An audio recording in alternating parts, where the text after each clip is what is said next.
¿Qué tal? ¿Cómo estás? Espero que estés bien. Te saludo en nombre de UNT México, tu universidad. Bienvenidos a una cápsula más de esta materia de comunicación y tecnología educativa. Yo soy el maestro Osvaldo Aguilar Gómez. Vamos a comenzar.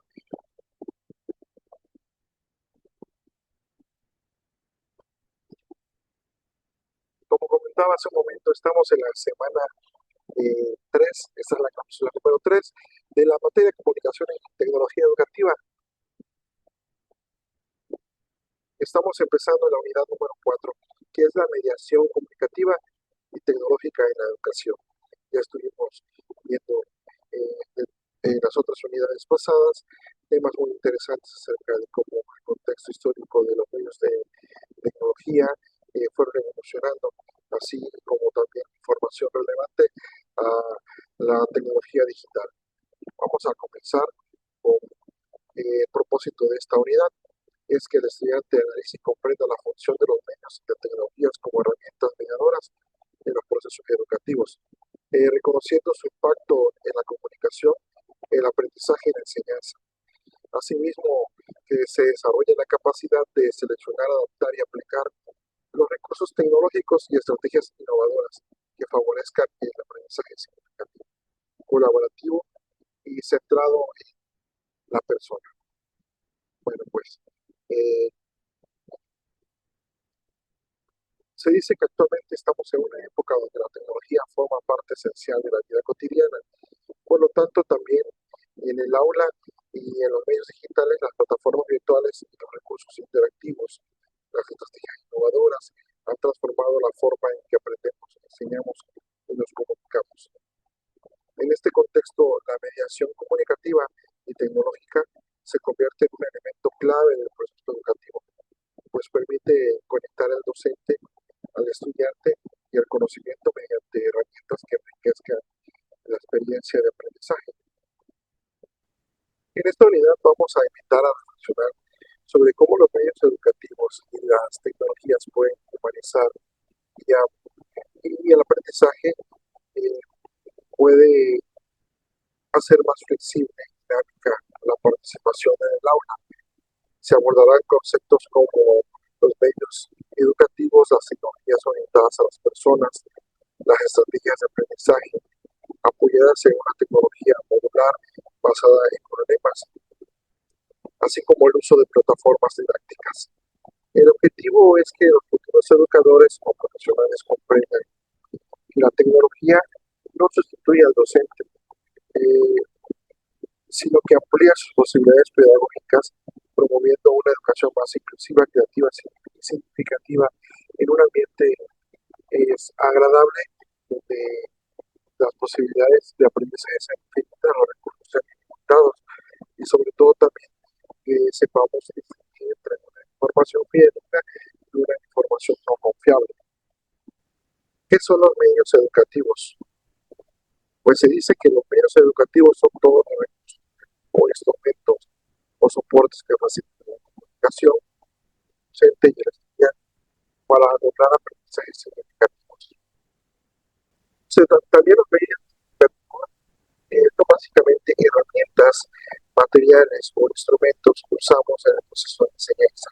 Es decir, su objetivo principal de estos medios es facilitar la comunicación y ayudar a que el contenido llegue de forma clara y efectiva al estudiante. No solo la tecnología moderna, para nada, piensa en ellos como los intermediarios entre el profesor sabe y lo que el alumno debe aprender. Los tipos de medios educativos que actualmente se pueden clasificar en varios grupos, van desde lo más tradicional hasta lo más avanzado. Tenemos los medios impresos y textuales, van de cada día en la educación, no podemos dejar de arrastrar el lápiz, aunque estemos ya en una sociedad avanzada tecnológicamente, los libros de texto, los folletos, los periódicos morales, los manuales, los mapas, las fichas de trabajo y así mismo el pizarrón. ¿Por qué utilizamos todavía medios textuales e impresos? Porque nosotros por naturaleza, desde los tiempos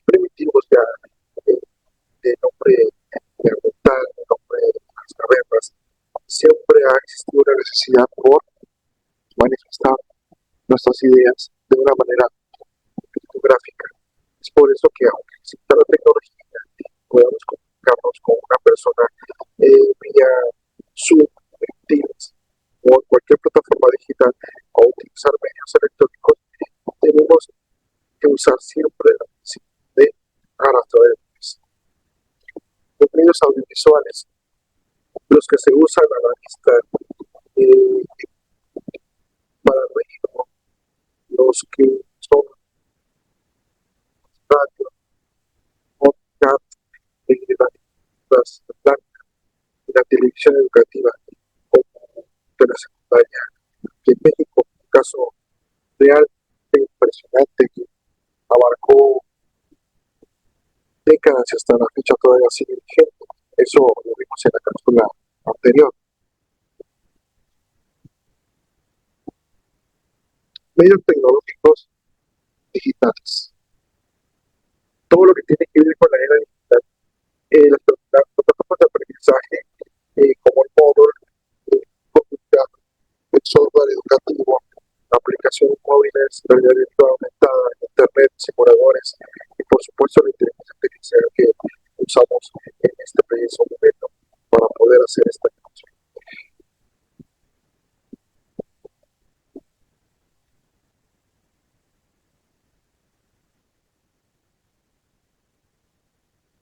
Hace un momento, los tipos de medios educativos, desde los tradicionales, que son el pizarrón, carteles, los audiovisuales y los digitales, son realmente necesarios en la vida cotidiana. No podemos dejar de utilizar hoy en día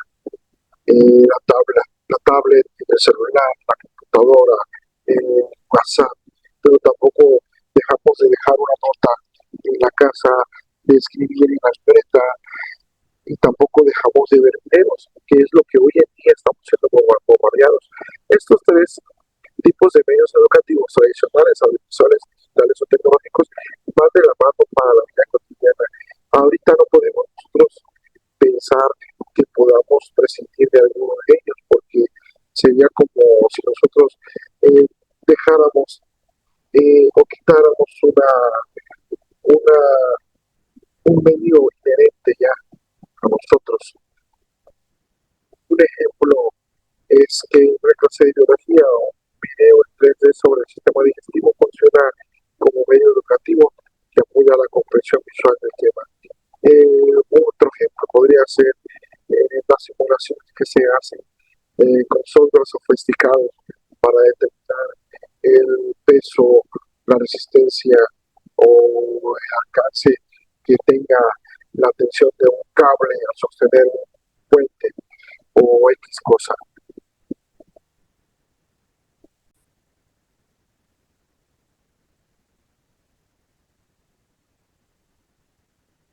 Vamos a dar un poquito de contexto histórico eh, de lo que viene siendo los medios, por qué su importancia.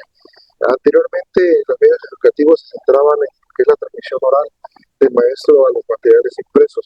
Recuerden que en los tiempos donde el docente se paraba frente al grupo y hablaba y dictaba y decía fechas que se tenía que memorizar, prácticamente el alumno era como un robot que estaba escribiendo en su libreta, en su cuaderno, y esto era de todos los días. Al final, los exámenes eran escritos y había un tipo de aprendizaje más monótono, más cuadrado. Eso fue en el siglo XIX y a principios del siglo XX. En México la educación dependía muchísimo del maestro, el libro de texto y a veces inalcanzablemente para muchos el pizarrón.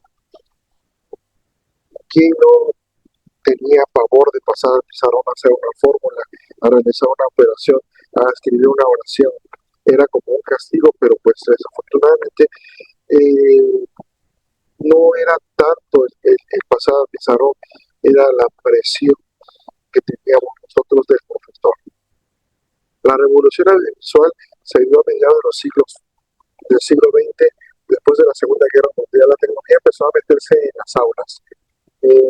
Recordemos que la educación tecnológica se dio más que nada para educar a las fuerzas militares en los tiempos de la guerra, la radio, la televisión, eh, un cambio especialmente en el juego para países grandes como México para llevar la educación a zonas rurales. El caso de la telesecundaria que vuelvo a mencionar, que inicia operaciones en el año de 1968, donde se usaba la televisión para que los estudiantes de comunidades aisladas tuvieran acceso a esta. Un profesor hablaba con un televisor y podía guiar una clase completa con contenidos producidos centralmente. Se utilizaban los proyectores y las diapositivas. Anteriormente los proyectores eran unos focos que lo que hacían es que transmitían el contenido impreso de un acetato. Esto permitía mostrar imágenes o textos a grupos grandes, mejorando la visualización que antes solo se daba en una lámina.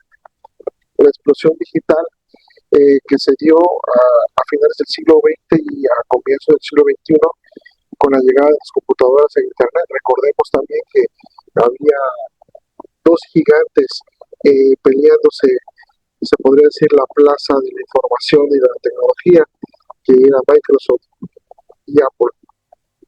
Y los medios educativos se volvieron interactivos, personalizados, ya no recibían información, ahora creábamos la información, la modificábamos, la compartíamos. El enfoque pasó de ser solo transmisivo, ya que se volvió un estilo constructivista, donde las plataformas cambiaron todo. Vamos a comparar un caso real de México con otros países, en donde se nota la diferencia en la aplicación y el acceso de los medios. El caso de México, equidad y escalas masivas. En México el reto siempre ha sido la equidad en un país tan diverso, con zonas de difícil acceso. La ventaja, tenemos programas de medios masivos con alcance histórico que últimamente se han estado desvirtuando con la llegada de los famosos reality show que pues prácticamente no aportan nada a la sociedad de manera educativa, de manera académica, sino al contrario, están fomentando vicios de comunicación, palabras que se están volviendo muy comunes, pero que no están ni siquiera registradas en la academia de la lengua. O sea, es una aberración ese tipo de contenido. Los libros de texto en México son gratuitos en el nivel básico. Ha sido un esfuerzo monumental para que todos los niños de educación básica tengan el mismo material de referencia. Es un medio impreso fundamental en un caso único a nivel mundial por su masividad. La telesecundaria y USA fue un medio audiovisual que se llevaba la señal vía satélite para las escuelas de rancherías lejanas. Esto fue una cohesión educativa nacional y realmente México a nivel mundial ha sido reconocido por su telesecundaria y su televisión EduSat. Hay desafíos aún en México muy grandes. La brecha digital, el acceso a la conectividad de dispositivos en zonas rurales o de bajos recursos sigue siendo un gran problema. Durante la pandemia del COVID-19 muchos tuvieron que depender de la televisión, la radio y familias que no tenían acceso, tuvieron que hacer el esfuerzo para comprar una computadora y comprado eso tuvieron que hacer el esfuerzo para contratar internet en una localidad aledaña a donde prácticamente pues para ellos se podría decir que es un grupo. No había plataformas Classroom, tuvieron que ser creadas, tuvieron que ser modificadas y prácticamente estuvo parado un tiempo, pero al final de cuentas, cuando se reactivó la educación en México, fue un fenómeno, porque se veían las tiendas abarrotadas de computadoras, las casas de empeño, estaban carísimos los equipos. El internet ofreció promociones, salieron empresas por aquí, empresas por acá, ofreciendo el servicio. En comparación internacional, vemos que otros países han avanzado mucho en la integración de medios digitales, a veces gracias a mejores condiciones de infraestructura o a una inversión más temprana y sostenida. Por ejemplo, en Finlandia puedo pensar que el enfoque de destacado de medios educativos y la personalización es autónoma y digital, tienen una alta integración de las TICs en el currículo, usan apps y aplicaciones como herramientas digitales para el aprendizaje todo el tiempo. Eh, las aulas son aulas inteligentes, se enfocan en alumno que resuelva problemas y que use los medios de manera crítica, no solo como receptor. En Corea del Sur la inversión ha sido masiva en infraestructura y learning. Cuentan con una infraestructura de internet ultra rápida, es en casi todo el país. Prácticamente en Corea internet es gratuito. Han desarrollado plataformas nacionales de e-learning muy sofisticadas y contenido digital para complementar los libros desde hace años. Cuba, una nación por la que prácticamente nosotros la vemos como una nación pequeña, prácticamente ahí los medios audiovisuales y la multimedia eh, son limitados, mucho más que otros países. Han mantenido un fuerte enfoque en la producción de materiales audiovisuales y software educativo diseñados simplemente para apoyar el currículum y asegurar un mensaje educativo unificado. Aunado a eso que la educación en Cuba es totalmente eficiente. Han salido de Cuba científicos y médicos muy de mucho renombre en todo el mundo. En Estados Unidos, la diversidad y tecnología a demanda. Estados Unidos prácticamente crea la tecnología y ha sido pionero de muchas tecnologías, sobre todo en entorno educativo. La realidad varía mucho por su distrito escolar, pero hay una gran adopción de herramientas de software que se adaptan y que ajustan a contenido al ritmo del estudiante. Y hay mucho desarrollador también. El estudiante prácticamente desarrolla muchas aplicaciones que utiliza para su vida cotidiana y para su retroalimentación educativa.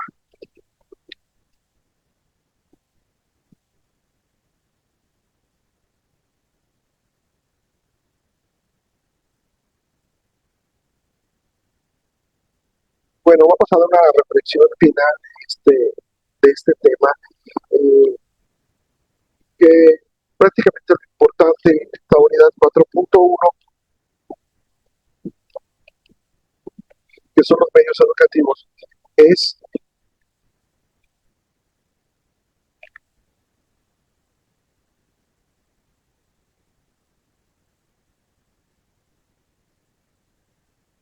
no solo saber qué son los medios, sino entender que ningún medio es bueno o malo por sí mismo. El pizarrón es tan útil como una aplicación de la realidad virtual siempre y cuando se usen con una intención pedagógica clara. Un ejemplo, tenemos un docente cautivo que siempre ha utilizado el pizarrón, ha utilizado los libros, ha utilizado el dictado y ha utilizado maneras rudimentarias para dar sus clases. Si es un docente muy preparado con una vocación eh, nata, donde él pueda transmitir con una facilidad el conocimiento que el alumno logra ser captado, logra interactuar con él, es una educación entonces de calidad. Y esa no es menor a una educación con un experto en tecnología educativa eh, que utiliza las tecnologías de la información para entregar proyectos, casos prácticos. Va de la mano también el tipo de docente que o facilitador que cuenta el desafío de la comunicación educativa es de elegir, adaptarnos a esos medios, desde el libro de texto hasta la guía, para que el estudiante de México aprenda, sepa comunicarse, colaborar y resolver problemas. Y bueno, pues hemos llegado al final de la presente Carlos, esperando que haya sido de tu agrado y la información te sea útil. Te saludo a la próxima.